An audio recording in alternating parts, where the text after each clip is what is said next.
అసలు నేనైతే ఎంత హ్యాపీగా ఉన్నానో, నా హ్యాపీనెస్‌ని నేను మాటల్లో చెప్పలేకపోతున్నా. ఈ కేక్‌ని చేసిన తర్వాత సేమ్ టు సేమ్ టెక్స్చర్ గానీ, టేస్ట్ గానీ అన్నీ బయట తెచ్చినట్టే ఉన్నాయన్నమాట.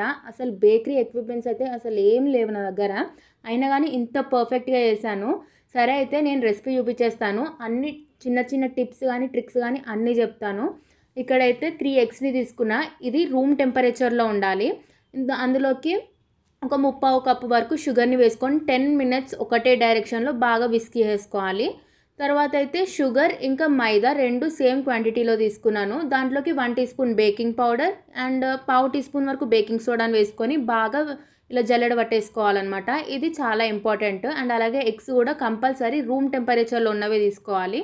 తర్వాత దీన్ని కట్ అండ్ ఫోల్డ్ మెథడ్‌లో మిక్సీ చేసుకున్న తర్వాత 1 టీ స్పూన్ వెనిల్లా ఎసెన్స్ వేసుకొని మళ్ళీ మిక్సీ చేసుకోండి.